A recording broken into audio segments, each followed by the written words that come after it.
In the humid depths of the Chiapas jungle in southern Mexico, the ruins of Palenque whisper stories from the ancient Maya world. Towering temples rise above the canopy, their limestone faces eroded by time, but still brimming with secrets. And in 1994, one of those secrets revealed itself. A team of Mexican archaeologists led by Fanny Lopez Jimenez was surveying Temple 13, a relatively modest pyramid next to the more famous Temple of the Inscriptions, the burial site of the mighty King Pacal the Great. Temple 13 wasn't expected to hold much, until they noticed something odd. A sealed, hidden chamber beneath the structure. No looters had touched it. It was pristine. When the archaeologists broke through and lowered themselves inside, they found a stone sarcophagus resting in silence. The air was heavy with the weight of centuries. As they opened the lid, red dust rose like smoke, brilliant, shocking red. The interior was covered in powdered cinnabar, a toxic mercury sulfide used ceremonially by the Maya. And lying within that crimson cloud was the skeleton of a woman. She had been buried with care and reverence. Her bones were fragile but intact, her skull still wearing a jade mask, and her body surrounded by funerary offerings. Necklaces, diadems, spores, all crafted from jade and shell. Everything about the burial screamed royalty, yet no name was inscribed. No glyphs identified her. It was one of the richest female burials ever found in Mesoamerica. And yet, it was a total enigma. Why was she buried in red powder? Who was she? Was she a queen, a priestess, or perhaps even Pacal's wife? The researchers called her the Red Queen, and the name stuck. But even with modern forensics, they couldn't say for sure who she was. Only that she had lived around the 7th century, during the golden age of Palenque. Unlike most Maya tombs, hers had been hidden, untouched, and purposefully isolated. Her burial wasn't just ceremonial, it was spiritual.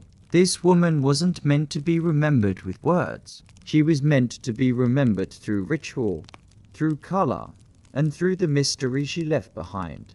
The most haunting feature of the Red Queen's tomb wasn't her jade jewelry or the silence of the sealed chamber. It was the red dust. A thick layer of powdered cinnabar covered everything. The sarcophagus, the walls, her bones, even the offerings around her. It clung like blood to stone. To the Maya, this was no accident. Cinnabar, made from crushed mercury sulfide, was one of the most sacred and dangerous substances in the ancient world. Its vibrant red color wasn't just visually striking. It symbolized blood, rebirth, and the life force that connected the human and divine realms. Red was sacred. It was the color of sunrise, of sacrifice, of life emerging from death. And it wasn't just symbolic, it was spiritual. Covering the dead in cinnabar was a ritual meant to transform the body, preserving it not for eternity, but for transition. In Maya belief, death wasn't the end. It was a passage, a crossing into another cosmic layer. And so the Red Queen, whoever she was being prepared not just for burial, but for deification. But there's another layer to this. Cinnabar is toxic. Repeated exposure can lead to mercury poisoning, tremors, hallucinations, even death. The Maya likely didn't understand the chemistry, but they felt its potency. It was volatile, powerful, dangerous. To bathe the corpse in it was to declare this person was no ordinary mortal. In Palenque, very few were buried with cinnabar. Pacal the Great, the mighty king whose pyramid dominates the site, was one. His body, like hers, was also saturated in the red powder. That detail alone drew speculation. Was the Red Queen his wife, his mother, or someone of equal divine status? Her skull had been placed on a layer of jaguar skin, another sacred symbol. Around her, bone needles, obsidian blades, and miniature jade figurines hinted at rituals performed either during her life or in her honor at death. Every part of her burial told a story without words, a story of power cloaked in secrecy, a woman prepared to cross into the underworld, not in silence, but in ceremony, drenched in the color of sacrifice. Surrounding the Red Queen's crimson drenched remains was a world of silence, broken only by the gleam of jade, shell, and obsidian. These were not mere ornaments. They were offerings, each one carefully chosen to accompany her on the journey to the Maya afterlife, the Shibalba. At her sides were jade necklaces, heavy and cold, their polished surfaces still radiant after 1,300 years underground. Jade was not just beautiful, it was sacred. The Maya considered it a symbol of eternal life. It represented the green of maize, the vitality of the jungle, and the breath of the gods. Only the elite were buried with jade. For the Red Queen, it covered her chest, wrists, and ears, a clear sign that in life she wielded influence, perhaps even divine favor. One of the most haunting objects was the jade funerary mask placed delicately over her face. Unlike the golden death masks of Egypt, this one was subtle, constructed from dozens of tiny mosaic tiles arranged to mimic the contours of her skull. The mask served a ritual function to protect the soul, to preserve identity, and to present her as divine in the eyes of the gods. Scattered near her bones were bone needles, obsidian blades, and shell artifacts. These could have been tools of ritual or symbols of her status as a priestess, healer, or royal matriarch. One bone pin was engraved, faint but purposeful. A small echo of her voice lost to time.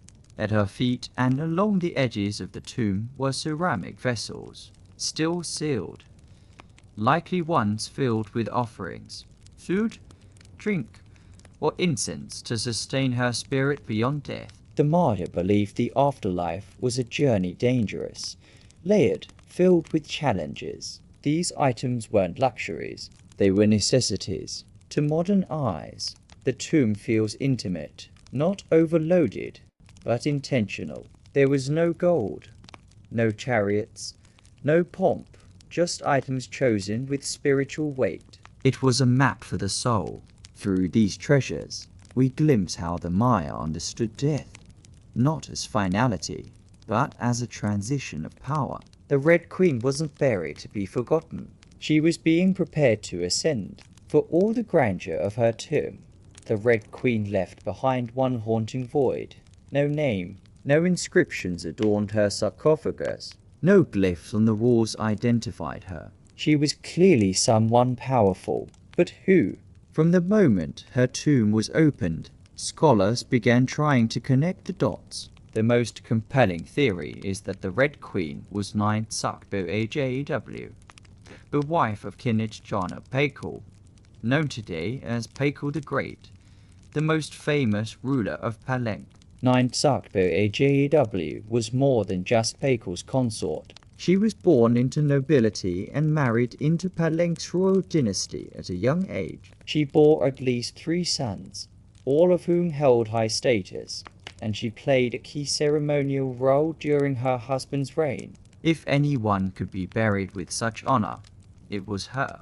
Supporting this theory was the tomb's location, just a few feet away from Pakal's own grand burial in the Temple of the Inscriptions. The proximity suggests a deliberate pairing, husband and wife, rulers even in death. And then there's the Cinnabar. Only 2 burials in Palenque were found with such intense Cinnabar coverage, Pakal and the Red Queen.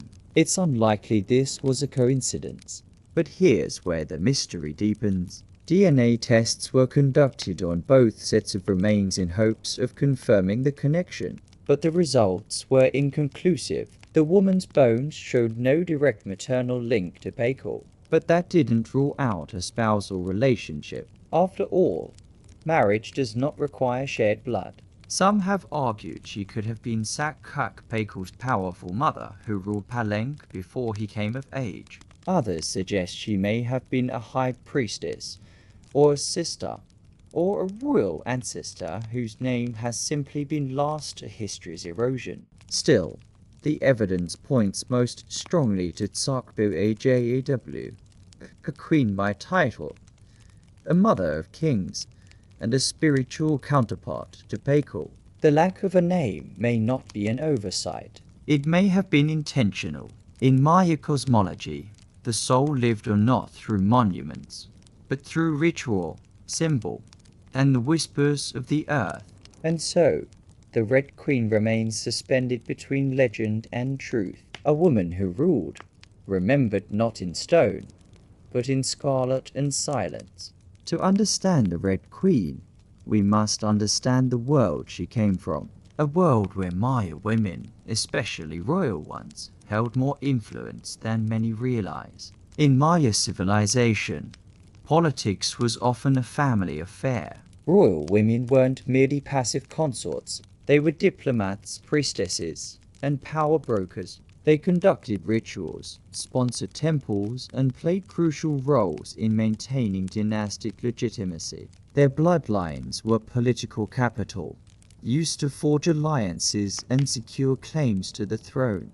Take Ninsak for example, the mother of Palenque the Great. When the throne of Palenque was left vacant, she took power herself and ruled as Queen Regent until her son came of age. She wasn't a placeholder. She was a ruler in her own right, issuing decrees and overseeing construction projects. Without her, Palenque may never have risen at all.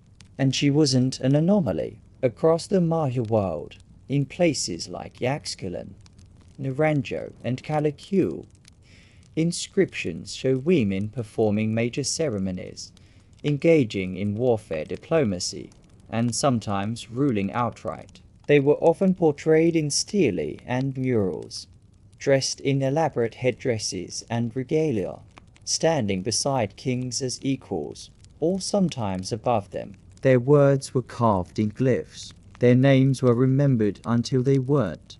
By the time Spanish conquistadors arrived centuries later, much of that memory had eroded. The colonial lens saw native women as silent figures in a male-dominated world. But the archaeology tells a different story. One of complex gender roles where power was negotiated, not simply inherited. This context casts the Red Queen in a new light. She may not have ruled in name, but her burial-rich, sacred, and position beside Palenque suggests she was a central pillar in the royal order. Her jade mask wasn't just decoration. It was a symbol of identity, of power held in life and protected in death. Her bloodline may have been the very glue that held Palenque's dynasty together. In Maya civilization, a queen wasn't just a queen. She was a keeper of sacred lineage, a voice in ceremony, and often the bridge between gods and men. The Red Queen may be nameless, but in her world, she was never voiceless. The Red Queen wasn't just buried with treasures. She was buried in architecture rich with purpose, layered with Maya cosmology, ritual symbolism, and intentional design. Her tomb wasn't merely a grave, it was a gateway to eternity. Her body was discovered inside Temple 13, one of the smaller pyramids within the heart of Palenque. Yet its proximity to the Temple of the Inscriptions, the resting place of Palenque the Great, is telling. These temples weren't built randomly. Their positioning was sacred, guided by astrology, myth, and dynastic legacy. Temple 13 rises modestly compared to its grand neighbor, but it hides something even more intimate. A sealed crypt, untouched by looters, perfectly preserved. It was constructed deep within the temple's core, accessible only by a steep, narrow staircase. The descent into her tomb feels almost symbolic, a ritual journey downward into the underworld. The chamber itself is stark, made of cut stone, sealed tightly for over 1,300 years. No glyphs or murals cover the walls. No ornate carvings tell her story. But perhaps that silence is intentional. This was a space not for the living to interpret, but for the dead to transform. At the center, her sarcophagus sits like an altar carved from limestone. It echoes the grand stone coffin of Palenque next door, while Palenque's lid is famously engraved with scenes of cosmic rebirth.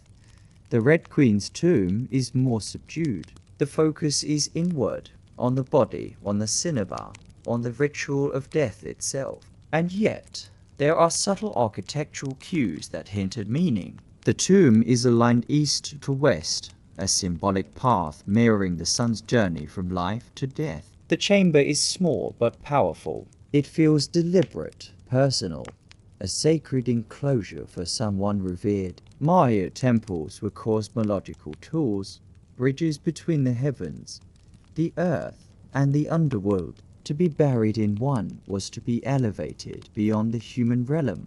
The Red Queen's eternal home wasn't an afterthought. It was a carefully constructed shrine, a place where death became transformation. Her bones rest in stone, her essence in Cinnabar, and her legacy in the architecture itself. A temple that speaks without words, telling us she mattered. To the ancient Maya, death wasn't the end. It was a threshold, a sacred passage into the underworld known as Xibalba. And for someone like the Red Queen, this crossing was not only spiritual, it was political, cosmological, and deeply ritualized. Burial rituals were carefully choreographed events, rooted in myth and meant to guide the soul through the treacherous layers of the underworld. Maya texts and iconography tell us that Xibalba was no peaceful afterlife. It was a maze of darkness, rivers of blood, trials, and gods of death. Only those properly buried, ritually prepared, and spiritually equipped could make the journey successfully. The Red Queen was buried, wrapped in cinnabar, encased in stone, and surrounded by offerings, all signs of an elite burial. But there's more. The presence of bone needles and obsidian blades in her tomb hint at auto-sacrifice rituals, possibly symbolic tools representing rites she had performed in life, or that were reenacted at her burial to empower her spirit. Her funerary mask, carefully assembled from jade tiles, was not simply decorative. It may have served as a spiritual vessel, preserving her face and identity as she journeyed into the afterlife. In Maya belief, the face was a mirror of the soul, and the soul needed to be recognized by the gods. The ceramic vessels surrounding her may have once held chocolate, maize, water, or even pulp to nourish her in the next world. Other items, like stingray spines or shell trumpets, could have represented spiritual tools, calls to the gods, or tokens of ritual communication. Burial wasn't just a goodbye, it was a transformation. The Maya believed in cycles, death as a seed, burial as planting, and the afterlife as rebirth. Kings and queens were often seen as earthly incarnations of gods, and in death, they returned to those divine origins. The Red Queen, covered in the color of blood, entombed in a pyramid, and honored with offerings, was being prepared for rebirth not as a mortal, but as a being tied to the sacred order of the cosmos. Her burial wasn't the end of her story. It was the beginning of her legend. Just a few steps away from the Red Queen's final resting place lies one of the most iconic tombs in Mesoamerica, that of King John of Palenque, known simply as Palenque the Great. His burial inside the Grand Temple of the Inscriptions is celebrated for its artistry, scale, and deeply spiritual symbolism. But what makes the Red Queen's tomb so extraordinary is not only what was inside, it's where it was found. Her sarcophagus was hidden within Temple 13, directly adjacent to Palenque's monument, in a city like Palenque, where every temple was carefully positioned to reflect cosmic principles. This closeness was no coincidence. It was intentional, a statement etched in stone.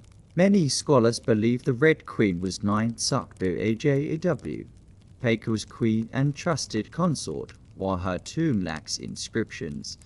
The similarities between their burials are striking. both wrapped in cinnabar, both entombed in pyramids, both buried with jade, and both treated with extreme reverence. These rituals mirror each other as if two halves of a sacred narrative.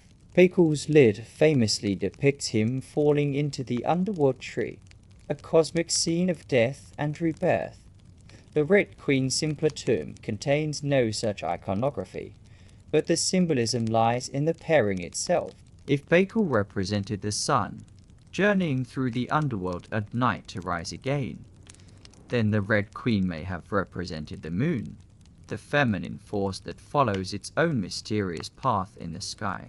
Together, they embodied a cosmic duality, masculine and feminine, king and queen, sun and moon, order and ritual. In Maya mythology, rulership was not singular, it was relational. Harmony in the cosmos required balance, and that balance extended into the dynastic court by placing the Red Queen beside Palenque. The Maya were preserving not just a marriage, but a cosmic partnership. Their proximity in death may have mirrored their roles in life. A queen not behind, but beside her king, sharing not just a throne, but a legacy. In their tombs, they speak without words, two souls wrapped in cinnabar and stone, joined across eternity, one of history's most sacred silences. Though her name was lost to time, the Red Queen of Palenque endures not as a forgotten relic, but as one of the most enigmatic and powerful women of the ancient world. Her tomb, sealed for over 1,300 years, now whispers across centuries, inviting questions that echo louder with every discovery. She represents a mystery that still resists full understanding. We may never know exactly who she was. No glyph carved her name. No stela told her story. And yet, the care in her burial, the richness of her offerings, the symbolism of her crimson-drenched bones, all speak of a woman profoundly important not merely as a wife or consort, but as someone who held real influence, spiritual weight, and royal blood today. The Red Queen forces us to re-evaluate assumptions. She's a reminder that in the ancient Maya world, women were not silent. They led rituals, governed cities, and shaped dynasties, while kings like Palenque have long taken the spotlight. The Red Queen's re-emergence reminds us that power did not belong to men alone. It flowed through mothers, queens, priestesses, and visionaries. Her legacy is more than the treasures she left behind. It's the conversation she started among archaeologists, historians, artists, and storytellers. Every jade bead, every layer of cinnabar, every architectural choice in Temple 13 tells us something deliberate.